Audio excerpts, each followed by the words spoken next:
தக்காளி இல்லை, காய்கறி இல்லைன்னா கவலையே இல்லை.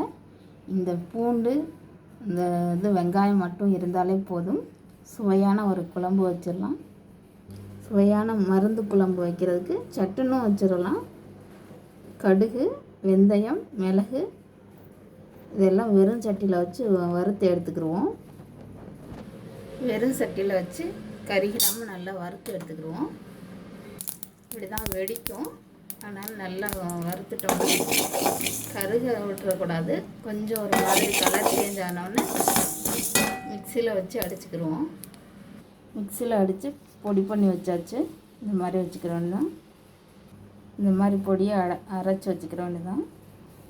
சட்டியில் எண்ணெய் ஊற்றியாச்சு. எண்ணெய் காஞ்சிருச்சு. இதில் உரித்து வச்சுருக்கிற இந்த வெங்காயத்தையும் பூண்டையும் போட்டு நல்லா வதக்கிடுவோம். நல்லா இந்த அளவுக்கு வதங்கின உடனே இந்த அரைச்சி வச்சுருக்கிற பொடியை அதில் கொட்டிடுவோம்.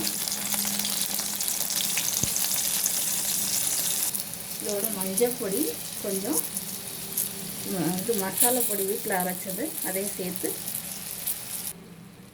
நல்லா கிளறி விட்டுக்கிறோம்.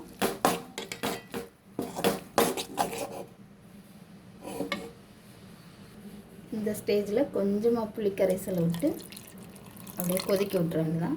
அவ்வளோதான். இது வேறு எதுவுமே சேர்க்க வேண்டியதில்லை. இருக்கிறத வச்சு சட்டுன்னு செஞ்சிடலாம். நல்ல மருத்துவ வேல்யூ உள்ள ஒரு குழம்பு. பெண்கள் அதிகம் எடுத்துக்கிறது ரொம்ப நல்லது. குழந்தை பெற்ற தாய்மார்கள் எடுத்துக்கிறது ரொம்ப நல்லது. உடம்புல பால் சுரக்கும்னு சொல்லுவாங்க. அது மட்டும் இல்லாமல் தேவையில்லாத கழிவுகள் தேங்கி இருக்கிறது வெளியேறதுக்கு இது இந்த குழம்பு ரொம்ப உதவியாக இருக்கும்னு சொல்லுவாங்க. இது குழம்பா இல்லாமல் அப்படியே கிரேவி மாதிரி வச்சு சுடு சாதத்தில் வச்சு பிரட்டி சாப்பிட்ணும்.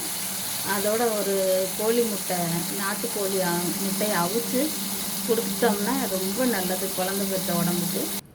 இந்த மாதிரி சிம்பிளாக வளவளன்னு எதுவும் சேர்க்காமல் வீட்டில் இருக்கிற 2 பொருளை வச்சு சுவையான ஒரு மருந்து குழம்பு தயார் பண்ணி பெண்கள் அடிக்கடி இந்த குழம்பு எடுத்துக்கும் போது வயிற்றில் இருக்கிற அந்த மென்சஸ் ஆகும்போது இருக்கக்கூடிய வயிற்று வலி குணமாகும்.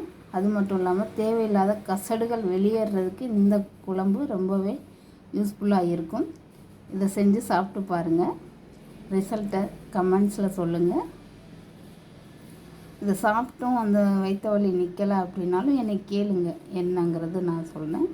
ஆனால் இந்த மாதிரி செஞ்சு சாப்பிட்றது ரொம்ப ரொம்ப நல்லது உடம்புக்கு. அதுவும் தாய்மார்கள் தாய்ப்பால் கொடுக்குற தாய்மார்களுக்கு ரொம்ப ரொம்ப நல்லது.